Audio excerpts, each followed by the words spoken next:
안녕하세요. 기쁜 인생 힐링 사주의 뱃쌤입니다. 오늘은 초급과정 제12강 천간합 1편입니다. 12강부터 천간합에 대해 이야기해 보려 합니다.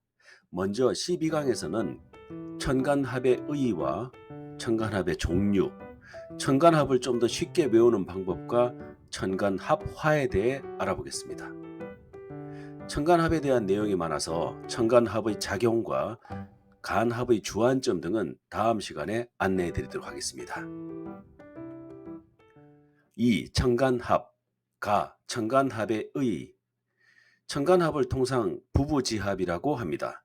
이는 남녀가 만나서 부부가 되는 것처럼 양간과 음간이 서로 만나서 합을 이루게 됩니다. 천간합의 종류. 천간합은 5종류가 있습니다. 보통 양간은 남자를, 음간은 여자를 상징합니다. 첫 번째는 갑기. 갑은 양의 기운으로 남자, 기는 음의 기운으로 여자이므로 갑의 부인은 기입니다. 두 번째는 을경. 을은 음의 기운으로 여자, 경은 양의 기운으로 남자이므로 을의 남편은 경입니다. 세 번째는 병신. 병은 양의 기운으로 남자, 신은 음의 기운으로 여자이므로 병의 부인은 신입니다. 네 번째는 정임. 정은 음의 기운으로 여자, 임은 양의 기운으로 남자이므로 정의 남편은 임입니다. 다섯 번째는 무계. 무는 양의 기운으로 남자, 계는 음의 기운으로 여자이므로 무의 부인은 계입니다. 천간합을 외우는 방법. 1. 수장법입니다. 옛부터 이 학문을 공부하던 선인들은 만세력이나 책을 항상 소지할 수가 없어서 다른 이의 사주를 감명할 경우 중요한 사항들은 손가락을 짚어서 기억을 했습니다. 수장법이라고 해서 수백 가지의 기억할 만한 것들을 왼손의 손가락 마디마디에 상징적으로 두고 짚어서 필요한 사항을 암기했습니다. 우리 속담에 병신 육갑 짚는다라는 말이 있습니다. 육갑 한다, 육갑 떨다 라는 말이 많이 쓰이긴 하는데 육갑 짚는다라는 말이 올바른 표현입니다. 병신은 머저리를 뜻하는 속어이고요. 육갑 짚는다는 말은 무슨 뜻이냐 하면 육갑은 육식갑자를 줄인 말인데 육식갑자는 아시는 바대로 십간과 십이지지가 톱니바퀴처럼 맞물려 돌아가며 만들어지는 매해 이름에 사용되는 총 60개의 간지를 말합니다. 이를 통해 그 해의 기륭화복이나 생일 생시와 맞추어서 인생의 미래를 점치기도 하는데 육갑은 복잡한 구조로 인해서 계산하는 것도 힘들 뿐만 아니라 생일과 연동시키는 것은 더욱 복잡해서 손가락의 마디를 이용해서 일일이 짚어가며 계산을 합니다. 여기서 육갑 짚는다는 말이 나왔습니다.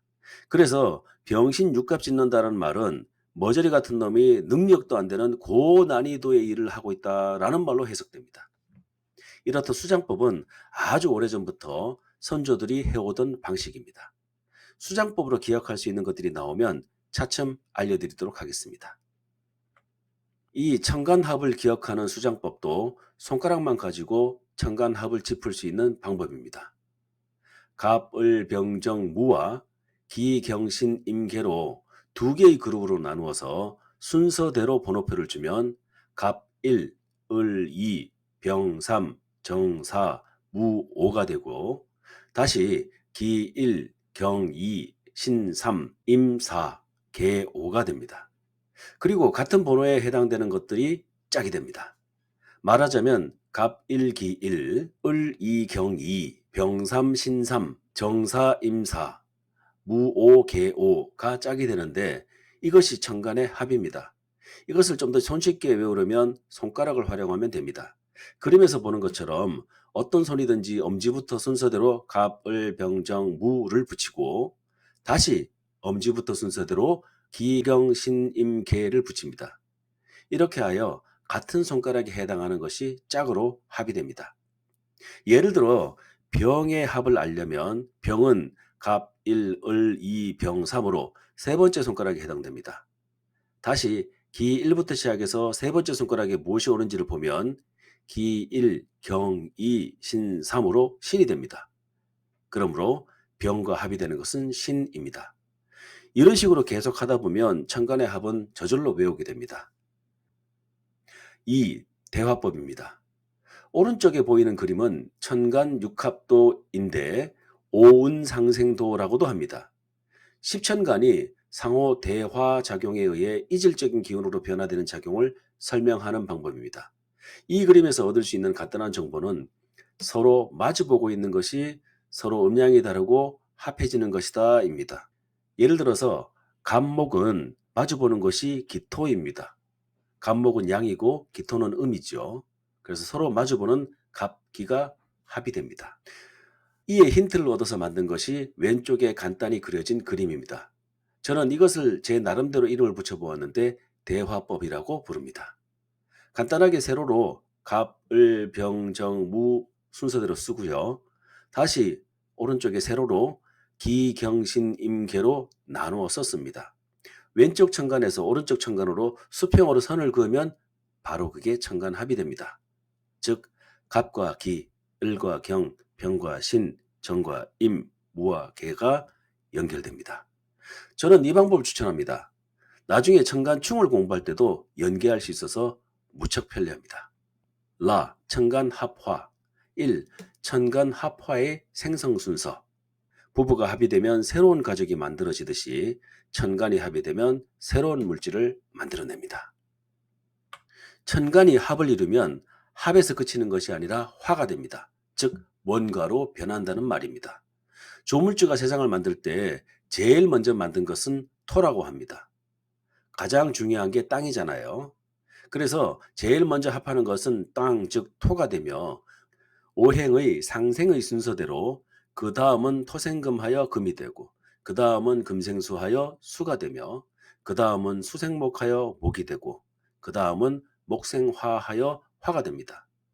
이 원리를 그대로 적용하면 갑, 기가 합하여 토가 되고 토가 금을 생하니 을경이 합하여 금이 되고 금이 수를 생하니 병신이 합하여 수가 되고 수는 목을 생하니 정임이 합하여 목이 되고 목은 화를 생하니 무게가 합하여 화가 되는 것입니다. 오른쪽 그림에 쉽게 나타나죠. 2. 합화의 모습입니다. 먼저 갑기가 합이되면 토가 됩니다. 갑목은 위로 발산하면서 올라오는 성질이고 기토는 습기 있는 토로 주변의 기운을 조절하므로 목에 발산하는 성질이 차분하게 가라앉으므로 토가 됩니다. 을경이 합이되면 금이 됩니다. 을목은 양옆으로 퍼지면서 성장하는 성질을 가지고 있는데 경금은 을목의 성장을 억제하고 조절하여 뭉쳐서 단단하게 만들어주므로 금이 됩니다. 병신이 합이되면 수가 됩니다. 병화는 태양과 같은 열기이며 신금은 차가운 서리와 같은 기운인데 태양이 차가운 서리를 녹여 비를 만듦으로 수가 됩니다. 정임이 합이되면 목이 됩니다. 정화는 태양의 빛이 열로 변한 것이며 임수는 씨앗을 품고 있는 것으로 씨앗에 열을 가하면 싹이 자라므로 오행 중 유일한 생명체 목이 됩니다. 무게의 합은 화가 됩니다. 무토는 열을 받을 만큼 받은 흙인데 여기에 이슬과 같은 개수의 물이 닿게 되면 열기가 올라오므로 화가 됩니다.